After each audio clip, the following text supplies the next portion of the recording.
نماز کے بعد بلند آواز سے ذکر کرنا۔ بعض لوگ نماز کے بعد آواز بلند ذکر کرنے کو ناجائز سمجھتے ہیں اور منع کرتے ہیں۔ ذکر آہستہ کیا جائے یا درمیانے درجے کی بلند آواز سے، یہ جائز بلکہ افضل ہے۔ اسلام کا ہر حکم معتدل ہوتا ہے۔ کھانا پینا جائز ہے بلکہ ضروری ہے، لیکن اعتدال کے ساتھ، حد سے زیادہ جائز نہیں۔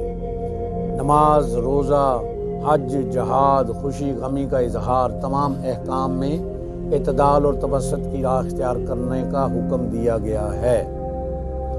افراط و تفریط نہ عبادات میں جائز ہے نہ معاملات میں۔ اگر نماز باجماعت ہو رہی ہو، یا پاس میں کوئی مریض لیٹا ہوا ہو، یا کوئی آرام کر رہا ہو، یا کوئی بیمار ہو، یا کوئی مصروف مطالعہ ہو، تو اس کے پاس چیخ چیخ کر ذکر کرنے کو کون عقل مند آدمی جائز قرار دے گا؟ لیکن اگر باجماعت نماز ہو چکی ہو اور مذکورہ عوارض بھی موجود نہیں، اور لوگ اجتماعی طور پر درمیانی آواز سے ذکر بالجہر کریں، تو یہ عین منشاء قرآن و حدیث ہے۔ اس پر صحابہ اکرام کا عمل رہا ہے، اسی کا ان کو حکم دیا گیا تھا۔ اس کی صراحت فقہاء اکرام نے فرمائی، اور یہی آج تک اہل سنت والجماعت کا معمول رہا ہے۔ ذکر بالجہر کا ثبوت قرآن کی روشنی میں۔ اللہ پاک فرماتا ہے کہ اللہ کا خوب ذکر کیا کرو، جیسے تم اپنے باپ دادا کا بڑے شوق سے ذکر کرتے ہو، یا اس سے بھی زیادہ شدت اور شوق سے اللہ کا ذکر کیا کرو۔ سورۃ بقرہ۔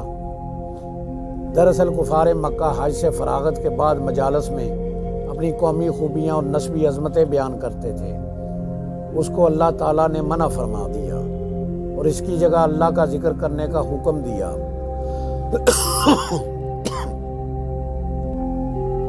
وہ اپنے آباء و اجداد کا ذکر بڑی بلند آواز سے ان کا تذکرہ کرتے تھے۔ اس کو چھوڑ کر ان اجتماعات میں ذکر الہی کرنے کا حکم دیا گیا۔ بس یہ ذکر بالجہر کا حکم ہے۔ ایک جگہ اور قرآن پاک میں ارشاد ہے، اور اس شخص سے بڑھ کر کون ظالم ہوگا جو اللہ کی مسجدوں میں اس کے نام کا ذکر کیے جانے سے روک دے اور انہیں ویران کرنے کی کوشش کرے۔ اس آیت مبارکہ میں شخص کو سب سے بڑا ظالم گردانا گیا ہے، جو مسجد میں اللہ کا ذکر کرنے والوں کو ذکر سے روکتا ہے اور مساجد کو ویران کرنے کی کوشش کرتا ہے۔ اس میں بھی پوشیدہ طور پر ذکر بالجہر ہی مراد ہے، کیونکہ اگر لوگ دل میں ذکر کریں تو ان کو روکنے کی کوئی وجہ معلوم نہیں ہوتی، اور نہ ہی ان کو کوئی روک سکتا ہے۔ ظاہر ہے بلند آواز سے ہی ذکر کیا جاتا ہے، جسے سن کر ظالم اور جاہل لوگ منع کرتے ہیں اور مساجد کو ویران کرنا چاہتے ہیں۔ ایسے لوگوں کے لیے اللہ تعالیٰ نے دردناک عذاب کی وعید سنائی ہے۔ ایمان والے تو صرف وہی لوگ ہیں جب ان کے سامنے اللہ کا ذکر کیا جاتا ہے تو ان کے دل اس کی عظمت و جلال کے تصور سے لرز جاتے ہیں۔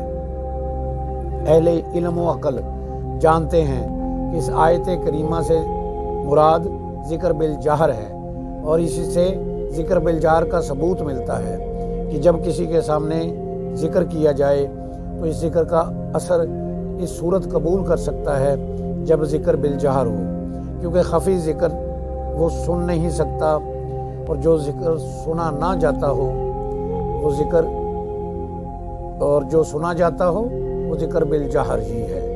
لہٰذا اونچی آواز میں ذکر کرنا جائز ہے۔ حدیث سے ذکر بالجہر کا ثبوت۔ حضرت ابو سعید خدری رضی اللہ تعالیٰ عنہ سے روایت ہے کہ رسول اکرم صلی اللہ علیہ وآلہ وسلم نے فرمایا، اللہ کا ذکر اتنی کثرت سے کیا کرو کہ لوگ تمہیں دیوانہ سمجھیں،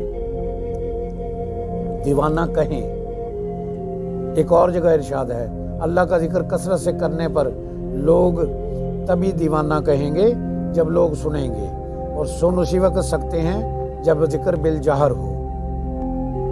حضرت عبداللہ بن عباس رضی اللہ تعالیٰ عنہ فرماتے ہیں کہ رسول اللہ صلی اللہ علیہ وآلہ وسلم نے فرمایا، اللہ کا ذکر اس قدر کرو کہ منافق تمہیں ریاکار کہیں۔ اس حدیث پاک میں بھی واضح طور پر ذکر بالجہر ہی کی بات کی گئی ہے، جس پر منافق ریاکار کہیں۔ حضرت جابر بن عبداللہ رضی اللہ تعالی عنہ بیان کرتے ہیں کہ ایک آدمی بلند آواز سے ذکر کیا کرتا تھا۔